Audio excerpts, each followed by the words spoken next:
Thank you for joining me today. I hope you had a wonderful week. So Easter approaching, I'm going to make Armenian Easter bread today, and I thought I can share this with you. And I see, I'm connected to an Armenian community, especially more since I've moved to France. I have moved to France, and it seems like everybody is already started baking their Easter bread. And I thought, this is a really good time for me to make Easter bread at home, and also maybe share with many of you guys that like to prepare something like this for the Easter. So let's go ahead and get started. So I already have milk prepared here with the yeast. So this is basically just a warm milk with yeast, and I will apply all the amounts of ingredients to the recipe, so you can go directly to it for the measurements. But for right now, I have milk and yeast, so I'm going to apply this in my bowl.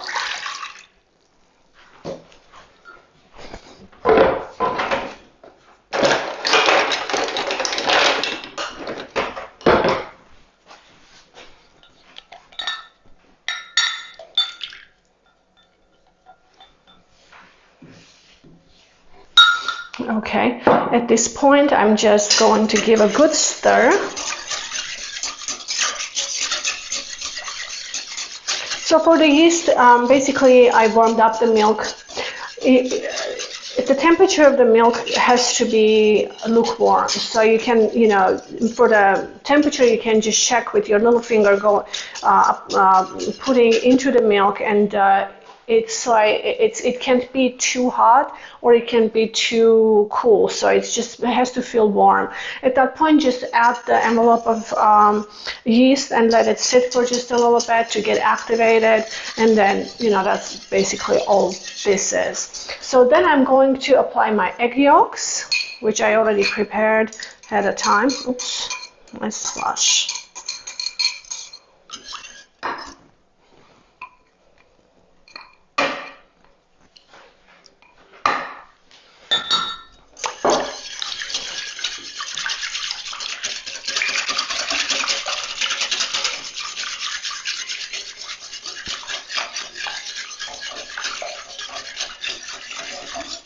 Mix well. Then I have melted butter.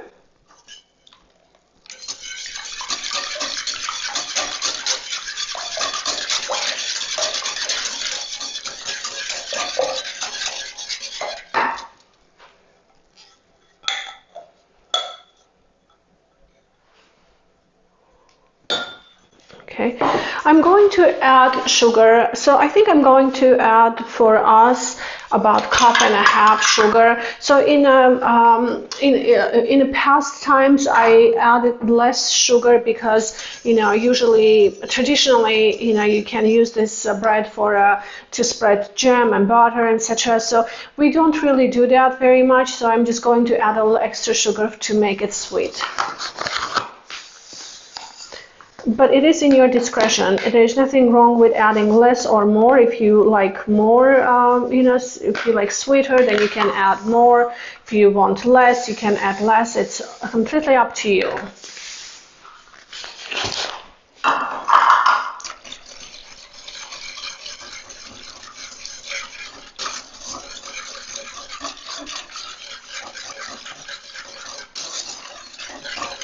Okay. So at this point, I'm going to add lemon zest.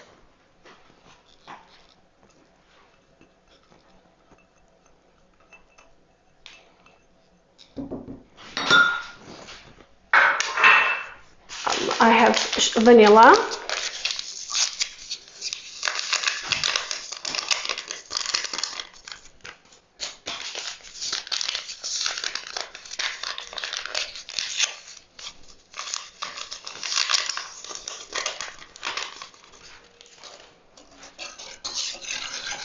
And I'm going to add spice that maybe many of you guys are not familiar with. It's called mahlab. Traditionally, in ancient times, when they made Easter bread in Armenia, and I think it is popular within Greek community as well, it's a Middle Eastern spice, but this is basically some kind of a cherry. So it's extracted from the cherry seed. It has a wonderful aroma.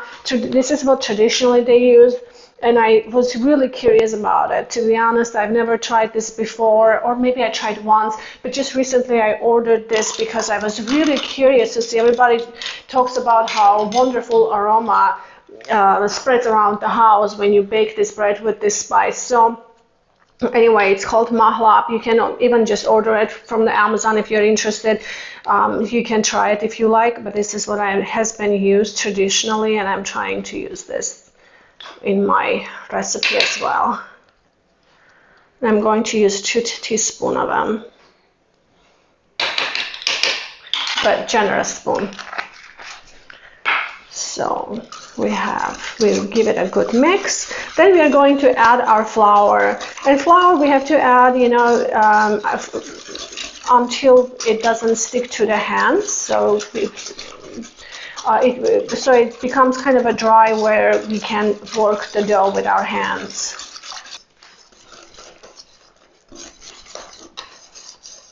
Traditionally, this Easter bread in Armenian called katnahuns. That means it's been kneaded with milk. So traditionally it was made during the Easter. And I am pretty sure Greeks also have very similar one that they used to make in ancient times, maybe even now.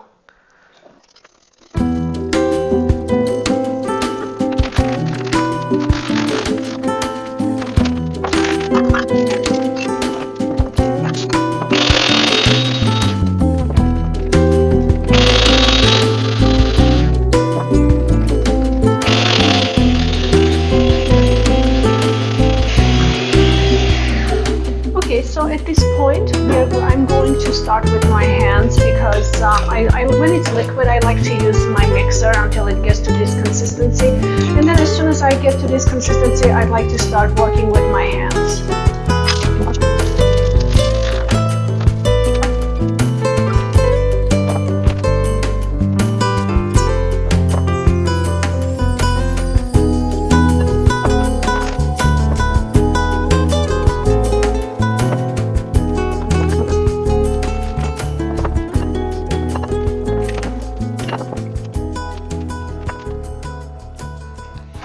So at this point, I'm going to knit with a little bit of softened butter. But you can see my dough is not very hard, even though I'm trying to still work it without trying to make the dough consistency where it doesn't stick to my fingers. But you can see I'm trying to still keep it very, very soft because we don't want to really dry the bread.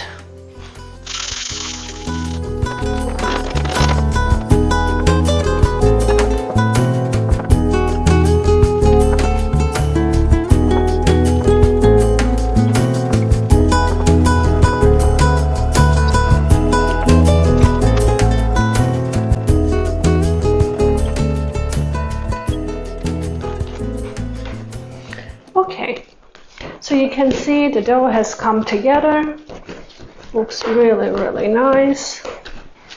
At this point, we have to let the dough rise. So what I'm going to do is just rinse off the same bowl, and then I'm going to add this into the bowl, cover it really well, let it sit and rise. Okay, so my bowl is ready. What I'm going to do is apply just a little bit of olive oil to the bottom of the bowl. Then I'm going to apply my dough for just a moment. Then I'm going to take it put it on the other side. So the top also will get a little bit of oil, because that way it will help the dough not to dry. So here we go. And I'm going to cover this bowl with just saran wrap, and going to let it sit in a warm place. If your kitchen is warm, you can just let it sit in the kitchen.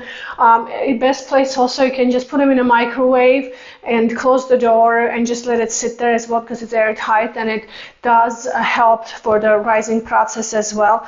I think that's what I'm actually going to do today. And then we will meet together as soon as the dough is rised, and then we'll do the next step. Okay guys, so our dough has risen. You can see it's doing really, really well. So we just need to go ahead and punch the dough basically down.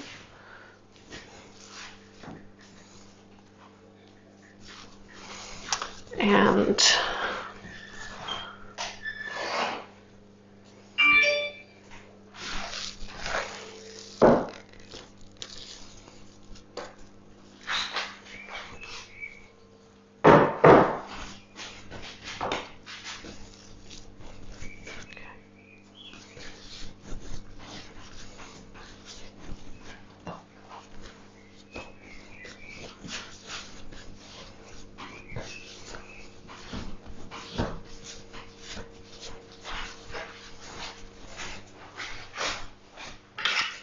so we are making a cut, one smaller portion and one bigger portion. So I'd say about right here.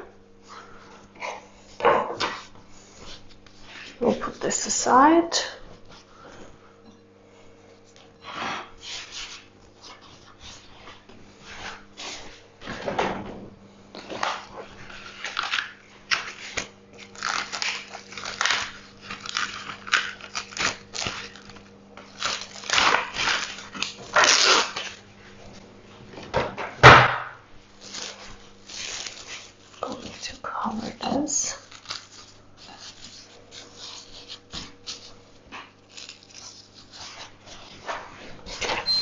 So each side we are going to braid, so we are going to cut them in 3 separate pieces. So about 1,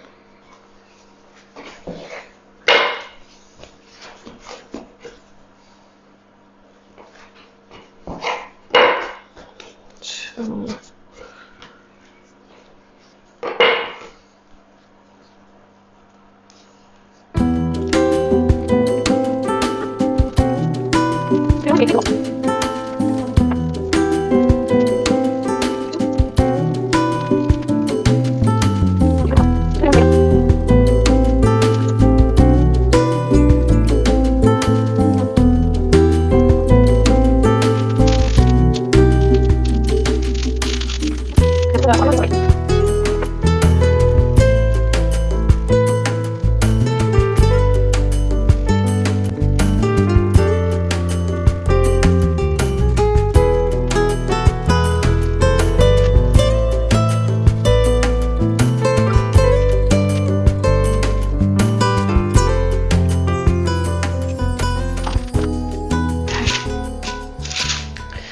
So at this point we will let this rise one more time. As you can see, it's already starting to rise, and then we'll be ready to start to enter into the oven for baking. Okay guys, so our Easter bread has risen. I went outside and did a few things in the garden. I came back and it's actually over-rised, but just keep an eye on it. Don't let it over-rise like I allowed to over-rise. You can see it's still holding the shape pretty good, but I could have done a better job with it. But I kind of decided to do a few things outside. So at this point, what we need to do, hang on.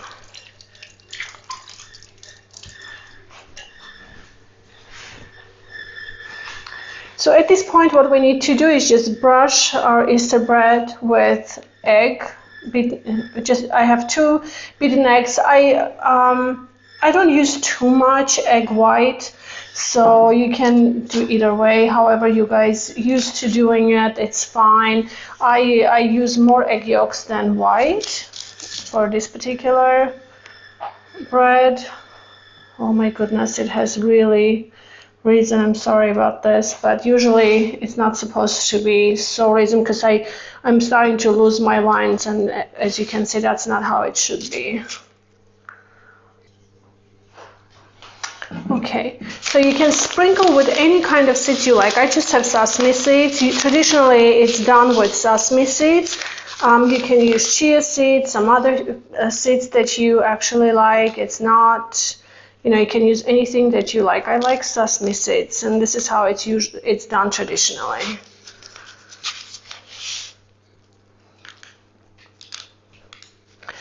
Okay, and I preheated my oven for 180 or 370, 350 for the US.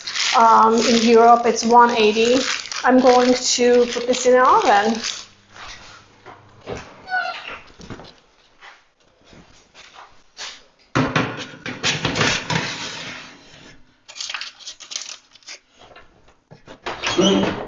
Okay everyone, so our Easter bread is ready. You can see it's looking good. I colored few eggs.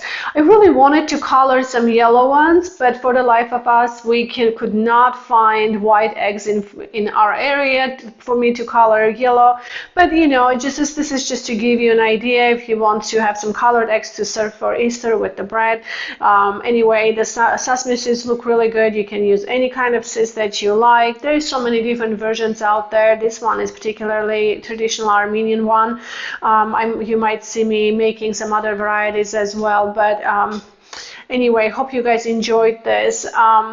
So had I not let this rise more than it needed, all the braids would have been a little more pronounced. However, I was multitasking. I had stuff to do outside as well, so I decided to basically go do a few things and come back. So it rised more than it needed, but it looks really good. I'm sure it's going to be delicious. We'll cut some so you can see what's inside. And honestly, the entire house just smells wonderful, like that Eastery, the spice, the mahlab, that smells really good with the lemon zest and everything. So I just kind of like to cut a little bit so we can see how the inside looks.